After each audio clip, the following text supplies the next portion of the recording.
Hello friends.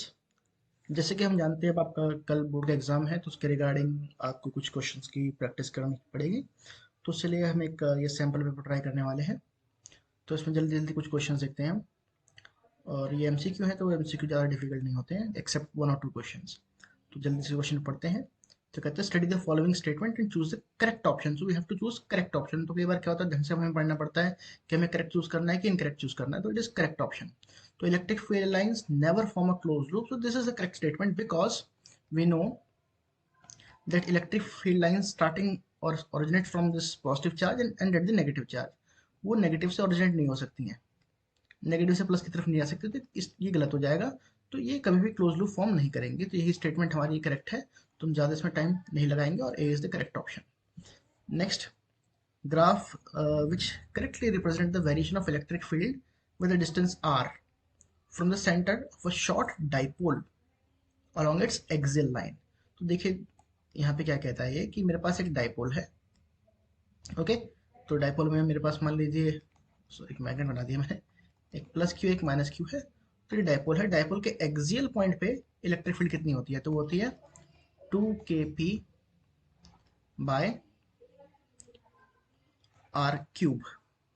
Okay, तो हम जानते हैं कि जो इलेक्ट्रिक फील्ड हमें दिख रही है वो डाइपोल से क्या है, इनवर्सली प्रोपोर्शनल है। तो ये ग्राफ आपका सही है क्योंकि ये डायरेक्टली प्रोपोर्शनल ग्राफ है। ये इंक्रीजिंग है, ये भी इंक्रीजिंग है। तो this is the correct statement. ठीक है, जैसे आप देख भी सकते हैं अगर आर की वैल्यू जीरो हो जाए तो ई becomes infinity. So this is the correct graph.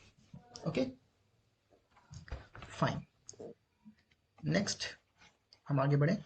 मैं थोड़ा इसको इरेज भी करता जाऊंगा ताकि मेरे पास स्पेस बनता जाए। A small charged metallic sphere is in position exactly at the point midway between two equal and opposite charges. If a sphere is slightly displaced toward the positive charge and released, then तो देखिए क्या होगा कि यहाँ पे एक हमने metallic जो है स्फीयर को रख दिया है और उसके बीच में क्या है, दो इक्वल एंड अपोजिट चार्ज है। सपोज ये पॉजिटिव चार्ज है और यहाँ पे एक नेगेटिव चार्ज है इक्वल इक्वल डिस्टेंस पे। अब प्लस चार्ज क्या करेगा, फटाफट देखिए। प्लस चार्ज इसको माइनस को अपनी तरफ अट्रैक्ट करेगा और माइनस चार्ज क्या करेगा, प्लस को अपनी तरफ अट्रैक्ट करेगा। तो एक तरह से हम कह सकते हैं कि ये स्फेयर को इधर अट्रैक्ट कर रहा है और ये स्फेयर को इधर अट्रैक्ट कर रहा है। ये भी फिलहाल इक्वल डिस्टेंस पे है तो ये इक्विलिब्रियम में है। लेकिन अगर मैं इसको पॉजिटिव चार्ज की तरफ मूव कर दूं तो पॉजिटिव चार्ज का डिस्टेंस कम हो जाएगा। यानी कि पॉजिटिव चार्ज का जो फोर्स है दैट बिकम्स मोर स्ट्रॉन्गर। तो इसकी वजह से चार्ज जो होगा या जो हमारी बॉल होगी ये एक ही तरफ ही मूव करना शुरू हो जाएगी। तो correct option will be it will move further towards the positive charge.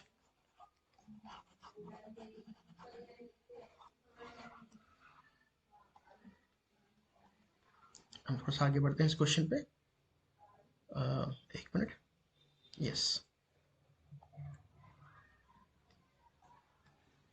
इसको मैं थोड़ा सा साइज छोटा कर लूँ, क्वेश्चन पूरा आ नहीं रहा है जी। अब देखिए कहता है कि electric flux for Gaussian surface A enclosing the three the charge particle in free space. Free space बोल दिया है तो हम जानते हैं कि जो फ्लक्स होता है, जो हमारे पास इलेक्ट्रिक फ्लक्स है वो है charge enclosed bye epsilon not if it is free space. तो देखिए इसने किस सरफेस से बोला है। अगर मैं गॉसियन सरफेस ए को लूँ, ठीक है, तो इस सरफेस को जब मैं देखता हूँ तो ये तीनों के तीनों चार्ज ए के अंदर इंक्लोज है। अगर ये बी को बोलता है उसमें सिर्फ दो ही चार्ज इंक्लोज थे, Q1 Q2। तो यहाँ पे तीनों ही चार्ज इंक्लोज हैं। तो मुझे क्या करना पड़ेगा, अगर मैं ए सरफेस को देखूँ तीनों चार्ज हैं तो टोटल चार्ज इंक्लोज है Q1 plus Q2 plus Q3 and then divided by epsilon naught. तो टोटल चार्ज आपको देख लीजिए कितना है ये, -14 -56 that is -70। Okay, and this is 78.75 positive. तो जो बचेगा 8.85 टोटल चार्ज बचेगा। और इसकी वैल्यू आप जानते हैं कि 8.85 टेंस की पावर -12 होती है ना। तो और ये नैनो कूलम में है तो 10 की पावर माइनस साइन यहाँ पे आ जाएगा। तो कैंसिल आउट होंगे और मेरे पास जो आंसर आएगा 10 की पावर 3 में आंसर आएगा। तो बी ऑप्शन इसका करेक्ट आंसर होगा।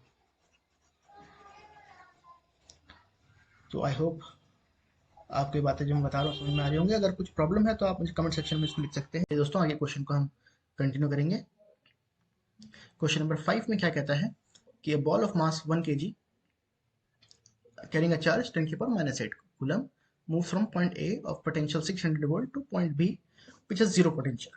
तो हमारे पास एक पॉइंट ए है विच इज 600 वोल्ट और बी पॉइंट है उसका पोटेंशियल जीरो है और जो है हमने यहाँ पे चार्ज को ए पॉइंट से बी पॉइंट में मूव करवाया तो कितना इसकी जो है काइनेटिक एनर्जी में चेंज होगा।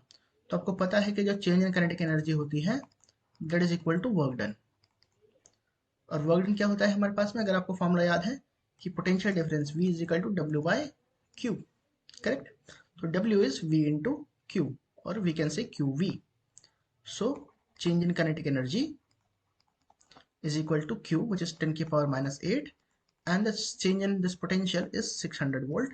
So answer is 6 into 10 to the power minus 6 joules. So this is change in kinetic energy. As the potential is decreasing, kinetic energy should increase, so it cannot be negative. So this is the correct answer. Okay. Now very quickly we can move ahead with the next question. Next question में क्या कह रहा है वो कि work done carrying an electron from point A to point B is 10 microjoule and then potential difference is, so you can do it in a similar manner जैसे कि हमने पहले किया था। तो कहता है कि जो एनर्जी है या जो वर्क डन है, मैंने आपको पहले बताया कि जो वर्क डन होता है वो क्या होता है Q into V, potential difference है।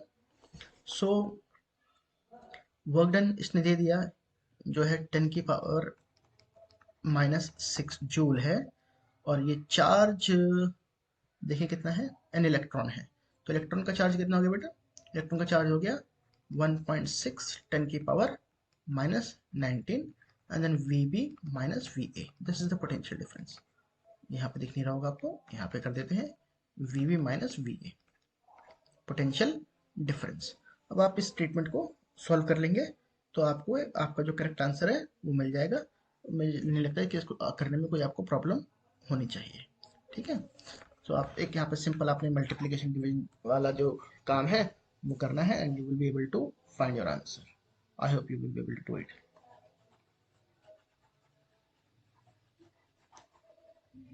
Correct.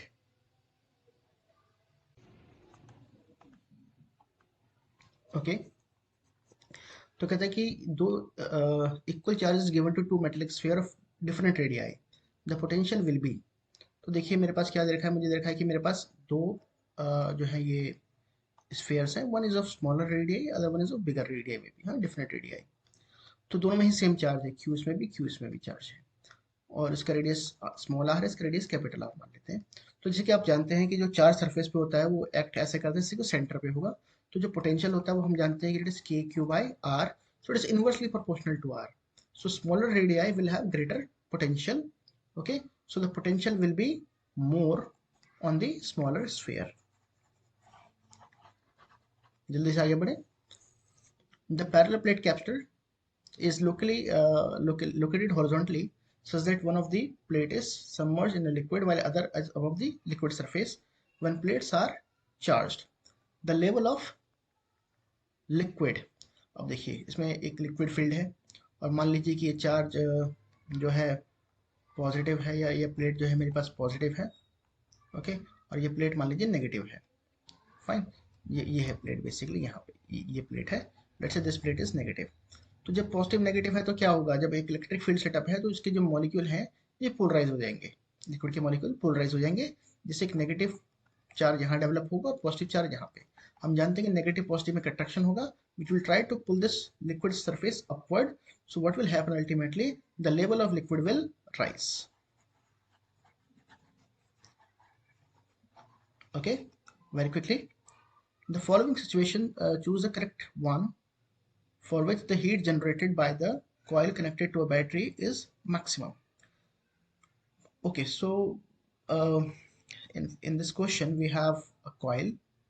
Okay, so let me take it in terms of this wire which is winded in terms of a coil maybe, or if you want you can take it like this.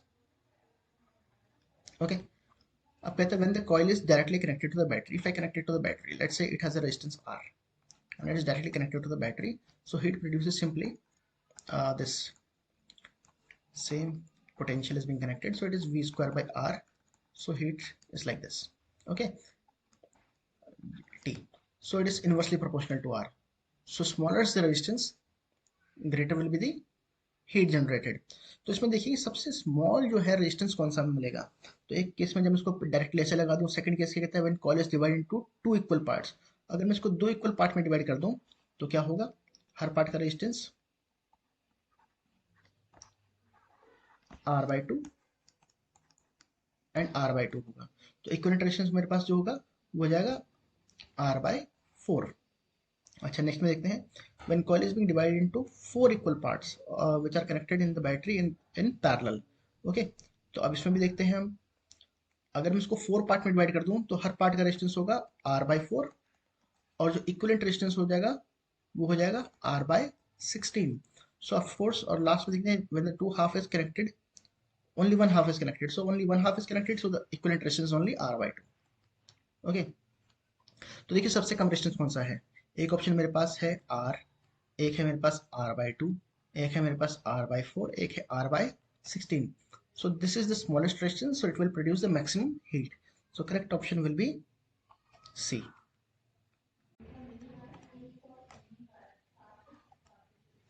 Okay, आगे बढ़े।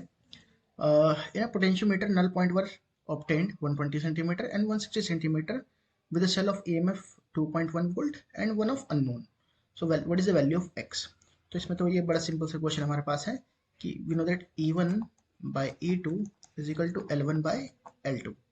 Okay, so one is 2.1 volt, another one is X, and this is 120 and this is 160, so this will cancel out, this is 4 3 and 4 4s, and this is 0.7, so X will be 0.7 into 4, which is 2.8 volt. So this will be the correct option for us. Okay, so it is very easy one. Now in the next case, the plot represents the flow of current through a wire at three different times. So ratio of charge flowing through the wire at a different time.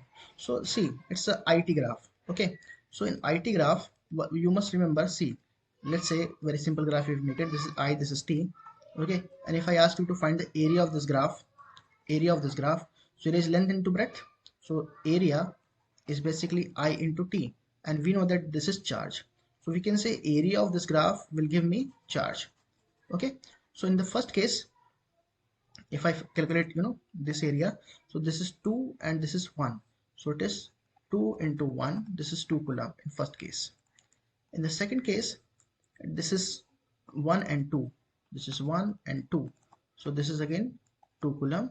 And in the third case, it is a triangle, so it is 1 by 2, base which is 6 and 8 which is 2, and the height is again from 0 to 2, this is 2, so again it is 2 coulomb. So in each and every case the charge is same, so it is 111. Okay, so we can now move ahead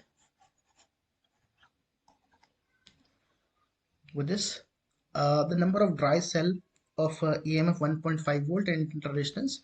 Okay, fine. So it says, just दिया उसको लिख लेते हैं, EMF is 1.5 volt and internal resistance is given to me is 0.5 ohm. That must be joined, and number कितने number मुझे लगाने पड़ेंगे, n पूछ रहा है, in series with the resistance of 20 ohm, so that this current sent is 0.6 ampere through the circuit. Okay, so what we know, that current is equal to E R plus R. So here number of resistance or number of cells are given to me. Okay, और cell मुझे लगाने हैं series में। तो जब series में हम cell लगाते हैं तो जो EMF इक्विवेलेंट होता है वो होता है E1 plus E2 plus E3 and so on. And when the cells are equivalent, it is simply NE. And जो रेजिस्टेंस होती है सीरीज में वो होती है R1 plus R2 plus R3, और जब ये सब इक्विवेलेंट होते हैं, this is N into R. So this thing we are going to use. So suppose we are using n number of cells, so this formula becomes Ne R plus NR. Okay, so now everything is given to us. The current is given to us 0.6, E is given to us 1.5, this is given to us 20, and this is N into 0.5. अब हम simple calculation को करेंगे। Okay, देखते हैं यहाँ पे हो पाता नहीं हो पाता। तो ये हमारा था 0.6, this is NE, this is 20, and this is 0.5 R. So let me do it. This is when you're going to multiply, this is I think 12. Okay, and 12 plus, and this is 0.3 R is equal to, sorry, it is N into 0.5. So it is 0.3 N is equal to N, and it was 1.5, I guess, 1.5 N. So it is 12 is equal to 1.5 N minus 0.3 N. So it is 1.2 N is equal to 12. So N is equal to 10. So let's check. Yeah, N is equal to 10. So this is the correct option for us.